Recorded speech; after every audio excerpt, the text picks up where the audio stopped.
Alright, we're staying consistent. So, Israel Adesanya influenced so many kickboxers to come into MMA, and we're just going to be talking about that and how it had like kind of like a ripple effect, right? So, the most important kickboxer that entered MMA because of Israel Adesanya is Alex Pereira, and honestly, he's probably the only one that he influences, but because of the success that Alex Pereira has been having in the UFC in so little time, so many other kickboxers are actually following suit, and we're on his kickboxing record right now, Alex Pereira's.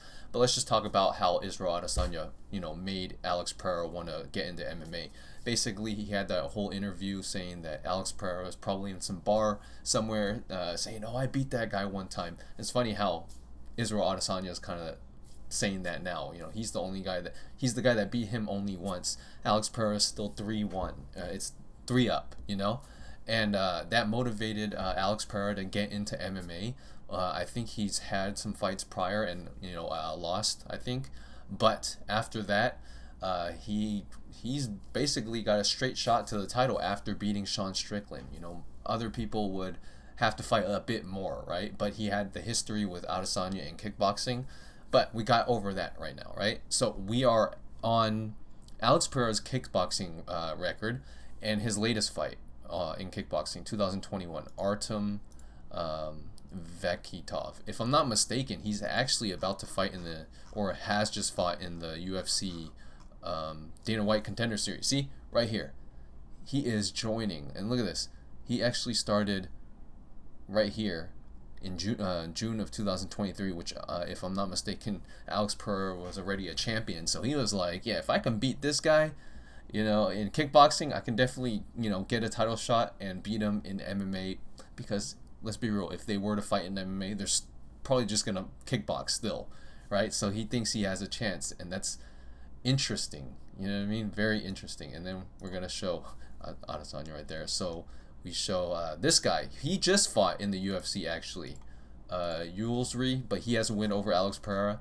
And look at Dana White Contender Series. 8-3. So he started.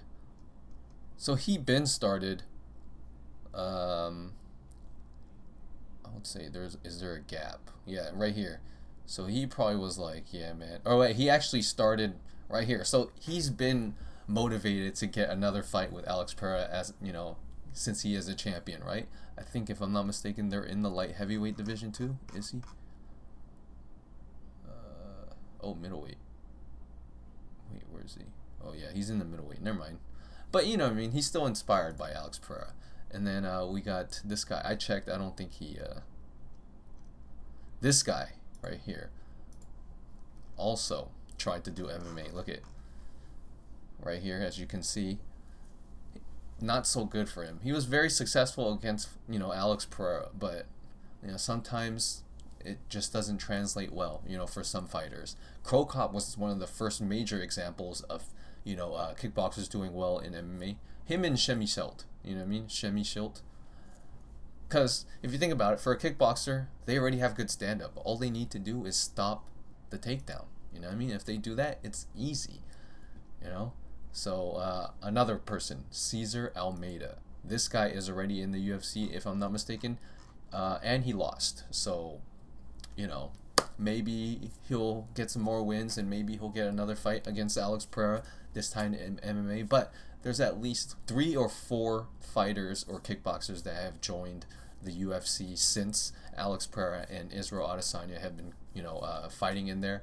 And we're probably going to see a lot more, because they do realize that UFC is so much bigger, or MMA is so much bigger as a sport right now than kickboxing.